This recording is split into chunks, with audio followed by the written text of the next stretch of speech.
नमस्कार दोस्तों, आप सभी का आपके अपने चैनल सरकारी स्टडी में स्वागत है। तो सबसे पहले तो मैं एक रिक्वेस्ट करूंगा कि जो भी लोग नए हैं, जो भी दोस्त नए हैं, वो लोग मेरे चैनल को सब्सक्राइब करें और अगर ये वीडियो पसंद आए तो लाइक और शेयर ज़रूर करें। तो मैक्सिमम जो कमेंट होता है मेरे वीडियो के नीचे, वो होता है कि बीपीएससी एई के रिगार्डिंग लोग जानना चाहते हैं कि क्या अपडेट है, क्या पॉसिबिलिटी है, कब तक रिवाइज आंसर किया आएगा, कब तक रिजल्ट आएगा। ये सब जानने के लिए लोग बहुत उत्सुक हैं। और मैं आप लोगों को बता दूं कि बहुत सारा ग्रुप भी बन रखा है अभी, चूँकि प्रोटेस्ट भी होना है एक बड़े पैमाने पे, तो उसके लिए बहुत सारा ग्रुप बन रखा है, तो उसकी भी बातें मैं करूँगा। और सबसे इम्पॉर्टेंट बात जो आज मैं बताने जा रहा हूँ वो ये है कि ये जो अभी एक सिनेरियो बन रखा है कि कॉन्ट्रेक्चुअल बेसिस वाले जो एम्प्लॉय हैं, उनके प्रेजेंस से सबसे ज़्यादा नुकसान किस किस कैटेगरी के बच्चे को हो रहा है और किस कैटेगरी के बच्चे को कम नुकसान तो सभी को होगा, लेकिन कम नुकसान होने की चांस है, वो किस कैटेगरी के लोग हैं। तो इस पर मैं आज बातें करूँगा और बहुत सारे लोग इस पर अभी बातें नहीं की हैं, लेकिन मैं आज इस अपने पक्ष को रखूँगा। हो सकता है बहुत सारे लोग मेरे बातों से एग्री हो और हो सकता है बहुत सारे लोग मेरे बातों से एग्री नहीं हो। तो जो एग्री नहीं हो, तो दोस्तों भाई, एक मेरा पॉइंट ऑफ व्यू है, तो बुरा मत मानना। तो चलिए मैं आज स्टार्ट करता हूँ। तो सबसे पहले तो मैं बता दूँ कि जो लोग भी ये पूछ रहे हैं कि भाई रिवाइज्ड आंसर की कब आएगा और रिजल्ट कब आएगा, तो सबसे पहले कि मैं बता दूं कि सबसे पहले तो रिवाइज आंसर की आना है, ये आप सभी को पता है, और फिर रिजल्ट आना है। लेकिन आप देख रहे होइएगा कि जो बीपीएससी का ट्रैक रिकॉर्ड है, चाहे वो अभी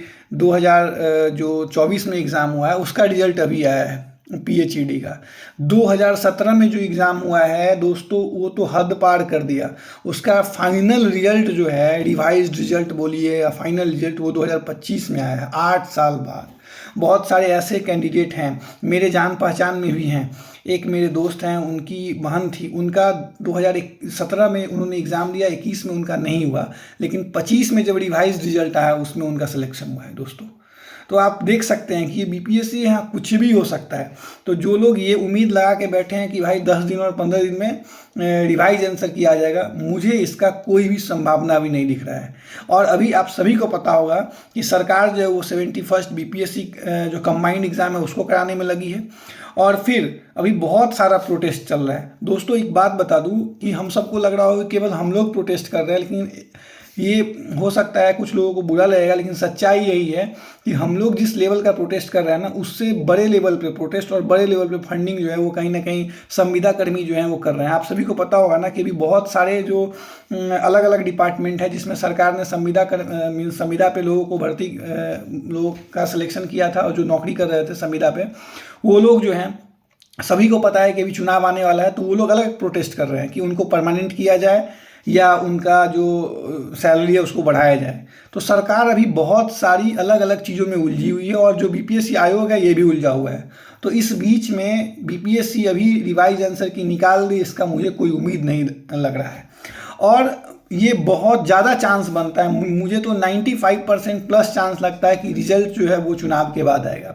क्योंकि हम लोग भी कहीं ना कहीं प्रोटेस्ट कर रहे हैं, तो कहीं ना कहीं सरकार तक बातें पहुंच रही होगी। और मैं एक और बात बता दूं कि दोस्तों, अभी जो आने वाले दिनों में कुछ मीन्स पटना में जो प्रोटेस्ट होने वाला है, तो उसमें जितना ज़्यादा नंबर में जाएंगे उतना ज़्यादा हम लोगों के लिए अच्छा होगा, क्योंकि सरकार को लगेगा कि हाँ, इनका भी संख्या है, नंबर है। तो अभी रिजल्ट जो है वो थोड़ा उस पर स्टे लगेगा, और फिर से सोचा जाएगा कि हाँ, क्या इस 25% वेटेज वाले के नियम को क्या किया जाए। इस पर ज़रूर सोच विचार होगा। और चलिए, आज जो सबसे इम्पोर्टेंट बात है, अब मैं उस पर आता हूँ। सबसे ज़्यादा इम्पोर्टेंट ये कि ये जो 25, एक सिनेरियो हम लेते हैं, एक सिचुएशन मानते हैं कि जिसमें ये हम लेके चलते हैं कि 25% का जो रूल है ये नहीं हटता है। ठीक, दो सिनेरियो होगा। एक तो ये होगा कि या तो ये रूल हट जाए, और दूसरा ये रूल नहीं हटे। अगर ये रूल हट जाता है तो जितने फ्रेशर हैं उनके लिए एक फेयर एग्ज़ाम हो जाएगा, और जिनका जो स्कोर है उसके बेसिस पे उनका सिलेक्शन हो जाएगा। जिसका 270 है, किसी का 265 है, किसी का 280, किसी का 300, तो वो लोग का एकदम फेयर से सिलेक्शन होगा। एक जो कहता है कटअप बनेगा, उसमें कोई भी झोल नहीं होगा। अगर ये 25% वेटेज का जो रूल है वो हट जाता है तब, और ये तब हटेगा जब प्रोटेस्ट बहुत तगड़ा होगा। और प्रोटेस्ट पे मैं एक सेपरेट वीडियो में बातें करूंगा। इस पे अभी तत्काल जो मेन इंपॉर्टेंट बात है, पहले मैं वो आपको बता दूं। चलिए, दूसरा केस ये है, मानते हैं कि ये 25% का रूल नहीं हटता है दोस्तों। ठीक, तो अब आप सभी को पता होगा कि 25% का अगर रूल नहीं हटेगा तब तो फिर कट ऑफ हाई जाएगा, क्योंकि अभी रिसेंटली जो पीएचडी का रिजल्ट आया है उस रिजल्ट को भी आप देख के ये अनुमान लगा सकते हैं। तो चलिए, अब बात ये है कि सबसे ज़्यादा हम सभी को पता है यूआर मेल, सभी को पता है, लेकिन अब ये एक सिनेरियो देखिए कि इस बार जो वैकेंसी है 1040 वैकेंसी, सभी को पता है, सिविल का 960 समथिंग वैकेंसी है। तो इसमें अगर हम देखा जाए तो यूआर की वैकेंसी कुछ 400 समथिंग है, और जिसमें फीमेल को हटा दे तो मेल की वैकेंसी 300 समथिंग है। ठीक, 304 या 310 के आसपास, 304 310 जो वैकेंसी है वो मेल का है, यूआर मेल का। ठीक, अब चलिए, अब मैं आपको बताता हूं कि अगर मान लेते हैं कि कॉन्ट्रेक्चुअल बेसिस का 25% का जो रूल है वो मीन्स नहीं हटता है और उनको बेनिफिट मिलता है, जो संविदा पे जो एम्प्लॉय काम कर रहे हैं उनको इसका बेनिफिट अगर मिलता है, तो चलिए अब क्या होता है, क्या सिनेरियो बन सकता है। तो दोस्तों, मुझे जितना डाटा मिला है, या आप लोग भी ग्रुप में जुड़े होंगे, तो 2018 से लेके 2024 तक में बहुत सारी जो है बीपीएससी जो डिपार्टमेंटल वैकेंसी मीन्स कभी आरसीडी, कभी डब्ल्यूआरडी, तो कभी बीसीडी, बिल्डिंग कंस्ट्रक्शन डिपार्टमेंट, ये सब जो है वो कॉन्ट्रेक्चुअल बेसिस पे जो है वो जॉब निकाली थी। 2018, 2017, 2019, 20 में बहुत सारी वैकेंसी निकली है, जिसमें गेट के बेसिस, गेट स्कोर के बेसिस पे या अलग अलग क्राइटेरिया के बेसिस पे उन्होंने कॉन्ट्रेक्चुअल एम्प्लॉय को एज एई जो है जॉब दिया, मीन्स बहुत सारे लोगों को एज एई जॉब दिया। तो अब उनकी जो संख्या एग्जैक्ट नंबर है दोस्तों, ये मुझे नहीं पता, और ये अभी तक किसी भी आरटीआई का रिप्लाई में कोई भी मीन्स गवर्नमेंट कोई भी डिपार्टमेंट ने अभी रिप्लाई नहीं दिया है कि उनके यहाँ कितना संविदा कर्मी काम कर रहे हैं, कॉन्ट्रेक्चुअल बेसिस पे कितने एम्प्लॉय काम कर रहे हैं। लेकिन एक नॉर्मल सा सिनेरियो में बात करते हैं दोस्तों, कि ज़्यादा का नहीं लेकिन मिनिमम की इतना तो होंगे। तो मुझे ऐसा लगता है कि भाई मिनिमम 500 बंदे तो होंगे जो कॉन्ट्रेक्चुअल एम्प्लॉय होंगे, कॉन्ट्रैक्ट के बेसिस पे काम कर रहे होंगे, या कुछ ऐसे भी हो सकते हैं जो कुछ दिन तक 2-3 साल तक कॉन्ट्रैक्ट बेसिस पे काम किए होंगे और फिर अभी वो कहीं दूसरा जगह काम कर रहे होंगे, तो उनके पास भी वो एक्सपीरियंस है दोस्तों। ठीक, तो बस ये हम काउंट नहीं कर सकते हैं कि जो करेंटली अभी कितना एम्प्लॉय काम कर रहे हैं। हो सकता है बहुत सारे ऐसे एम्प्लॉय होंगे जो 3 साल 4 साल 5 साल काम करके छोड़ दिए होंगे, कोई और काम कर रहे होंगे, लेकिन वो भी उनको भी बेनिफिट मिलेगा इसका। ठीक, तो अब चलिए मानते हैं कि 500 एम्प्लॉय होंगे जो कॉन्ट्रैक्ट बेसिस पे काम कर रहे होंगे, जिनको ये 25% वेटेज का बेनिफिट मिलेगा। तो दोस्तों आप देखो, सबसे पहली बात कि अब जनरल में सीट कितना बचता है यूआरएमएल का, तो 305 से 310 सीट है, और आपके पास कॉन्ट्रैक्चुअल बेसिस वाले एम्प्लॉय ही उससे ज़्यादा है। तो बहुत सीधी तौर पे भाई, अगर वो सब जो भी कॉन्ट्रैक्ट पे एग्ज़ाम दिए हैं, मीन्स जिनके पास एक्सपीरियंस था और एग्जामिनेशन दिया है, जिन्होंने बीपीएससी यही 2025 का, अगर वो इस पेपर में 160-170 नंबर ले आते हैं, तो फिर बहुत मुश्किल है कि यूआर का कट ऑफ 300 से नीचे जाए। फिर उस केस में ऐसा भी हो सकता है कि यूआर में फ्रेशर कैंडिडेट का होना भी मुश्किल हो सकता है, और अगर होता है तो बहुत हाई कट ऑफ जाएगा, 320, 325, 330 प्लस जा सकता है कट ऑफ। क्योंकि आप नॉर्मली देखिए कि अगर उनके पास 140 नंबर, उनको जो 25% 134 नंबर बनता है शायद, और अगर ये 170 ऐड हो जाए तो सीधा 304 नंबर हो जाता है। तो 170 नंबर लाना इस पेपर में दोस्तों, आप सभी ने पेपर दिया होगा, 170 नंबर लाना बहुत कठिन नहीं था इस पेपर में। क्यों? क्योंकि यहाँ पे निगेटिव मार्किंग भी नहीं थी। तो भाई लोगों ने जमकर तुक्का लगाया, और एक और चीज़, बहुत सारे सेंटर पे आपस में डिस्कशन करके ही पेपर सॉल्व हुआ है, तो उसका भी बेनिफिट लोगों को मिला होगा। तो उसका बेनिफिट जो है एक्सपीरियंस वाले को भी मिला होगा, तो उनके भी मार्क्स भी बढ़े होंगे। क्योंकि जब आप पेपर दे रहे थे तो आपको पता नहीं था कि आगे बैठा वो बंदा जो है वो एक्सपीरियंस होल्डर है या फ्रेशर है।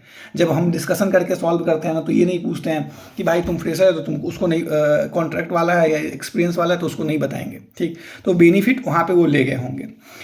तो अब आप समझिए कि अगर 500 जो लोग हैं एक्सपीरियंस वाले, उसमें से अगर 300-350 लोग भी ले आते हैं 200 के करीब नंबर, तो अगर 134 उनका ऐड हो जाता है 25% वाला जो रूल के अनुसार से, तो उनका मार्क्स बनता है 334-340।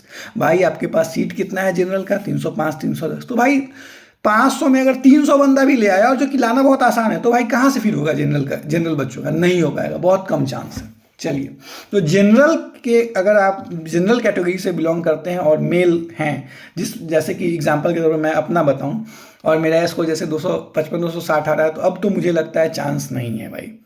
ठीक, अगर ये रूल नहीं हटता है 25% वाला, तब उस सिनेरियो की बात कर रहा हूँ। अब चलिए, अब दूसरा क्या बचता है कि अब दूसरे कैटेगरी पे आज हम बात करते हैं। जैसे एग्जाम्पल के तौर पे अगर ओबीसी की बात करें, तो दोस्तों आप सभी को पता होगा कि जितने भी लोग अभी कॉन्ट्रैक्ट बेसिस पे काम कर रहे हैं उसमें बहुत सारे लोग ओबीसी के भी होंगे, बहुत सारे एससी के होंगे, बहुत सारे एसटी के होंगे।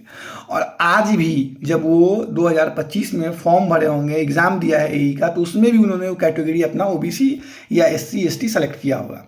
तो इससे आपको क्या पता लगता है कि ओबीसी के सीट पे भी क्या होगा, उनका पकड़ होगा, मीन्स कॉन्ट्रैक्ट वाले होंगे, तो उनको वहाँ पे भी क्या होगा, फ़ायदा मिलेगा। तो अभी जो ओबीसी के जो फ्रेशर कैंडिडेट हैं उनको नुकसान होगा।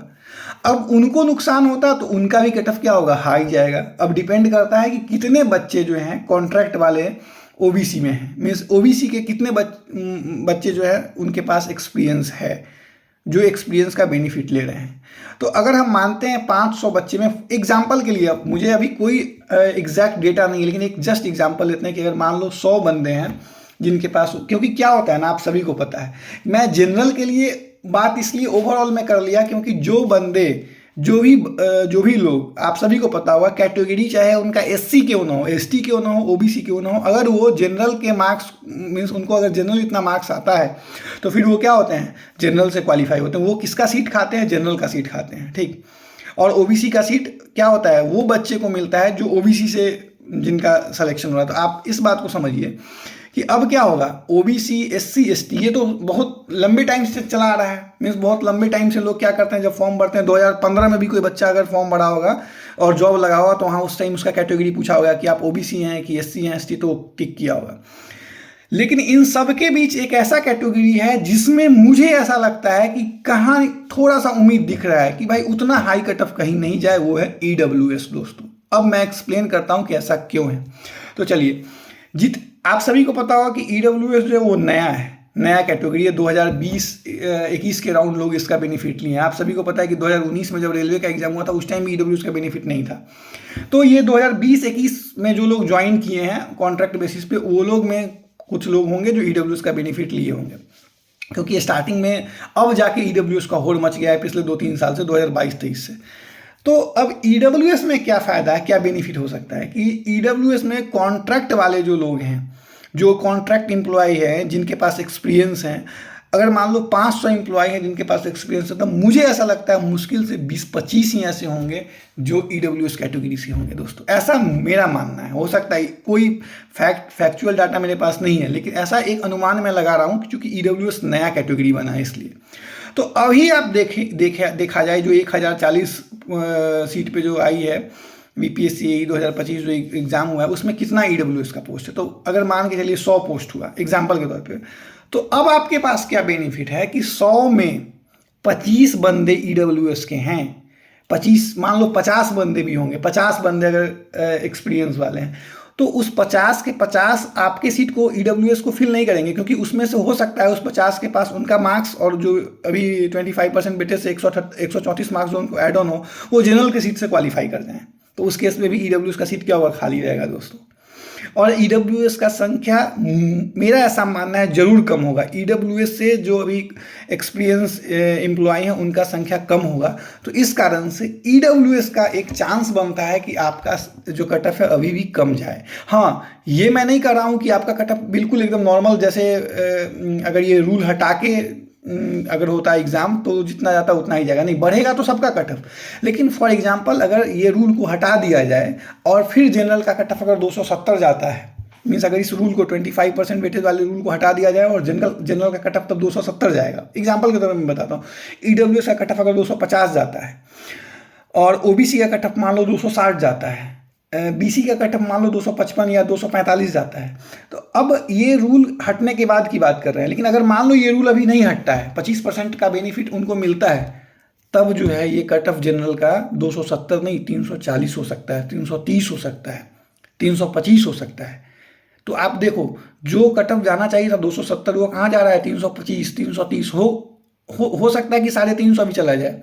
तो कहने का इनका कट ऑफ कितना 70-80 नंबर से इंक्रीज कर जाएगा। सेम सिनेरियो ओबीसी के साथ होगा, ओबीसी का भी हाई इंक्रीज करेगा, सारे कैटेगरी एससी एसटी बैकवर्ड सबका इंक्रीज करेगा उसी टाइप से। लेकिन एक ईडब्ल्यूएस है जो मुझे ऐसा लगता है कि जिसका अगर ये केस हटाने के बाद अगर कट ऑफ 250 रहता है, तो अगर ये केस नहीं हटता है तो उसका कट ऑफ अगर इंक्रीज होगा भी तो 270 280 जाता है। और इसका एक बहुत बड़ा एग्जाम्पल आपको अभी मिल चुका है पीएचईडी में। आप देख सकते हैं कि पीएचईडी में जनरल कैटेगरी का कट ऑफ 337 नंबर गया, जबकि जो ईडब्ल्यूएस था उसका कट ऑफ 278 गया।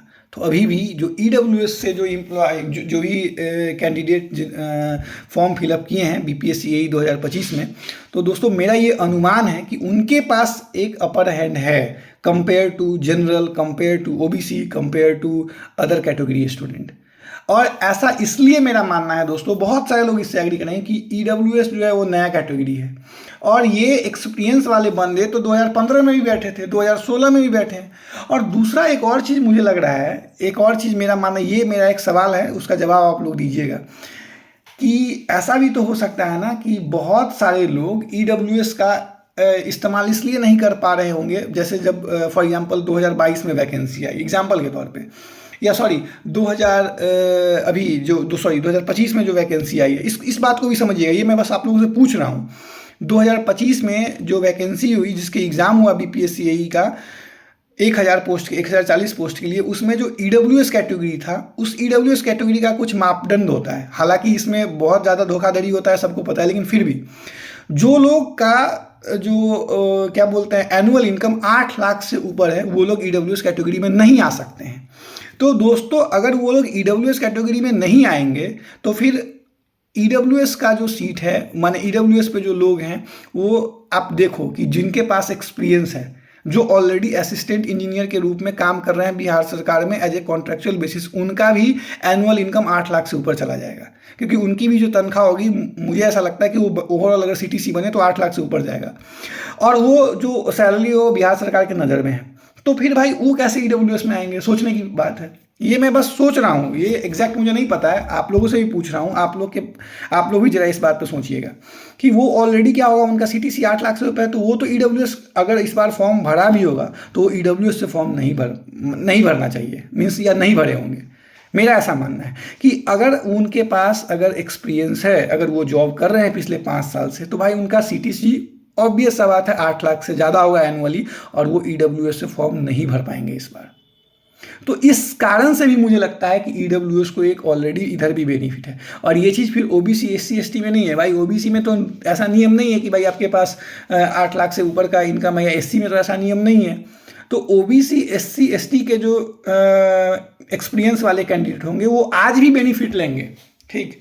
तो इसलिए मैं बोला हूं कि ओबीसी एससी एसटी और जनरल तो हटा दो, इन सब का कट ऑफ हाई हो बहुत ज़्यादा इंक्रीज कर जाएगा अगर ये एक तरह से कहते हैं ना शूट कर जाएगा अगर ये रूल नहीं हटता है 25% वाला तो। लेकिन एकमात्र ऐसा कैटेगरी है ईडब्ल्यूएस जिसमें एक उम्मीद मुझे अभी भी लग रहा है कि बहुत ज़्यादा कट ऑफ हाई नहीं जाएगा। इसलिए जो भी बच्चे ईडब्ल्यूएस के हैं और जिनका मार्क्स 270 के करीब है, वो मुझे लग रहा है उनका बहुत अच्छा चांस अभी भी है। और इसका एक बहुत बड़ा जो मिसाल के तौर पे आप पीएचईडी के रिजल्ट को देख सकते हैं, जहां ईडब्ल्यूएस में 278 पे सिलेक्शन हुआ है लोगों का।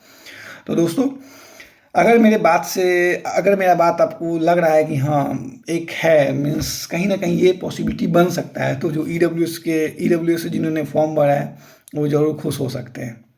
अदरवाइज जो अदर कैटेगरी के बच्चे हैं उनके लिए तो भाई मैं कुछ नहीं बोल सकता हूँ, बस इंतज़ार कीजिए। और एक और बात बोलूँगा, प्रोटेस्ट होगा तो प्रोटेस्ट में जम के अपना जो है नंबर दिखाइए, ताकि जो ये बाहरी सरकार है वहाँ तक ये बातें पहुँच पाए और फिर कुछ हो पाए।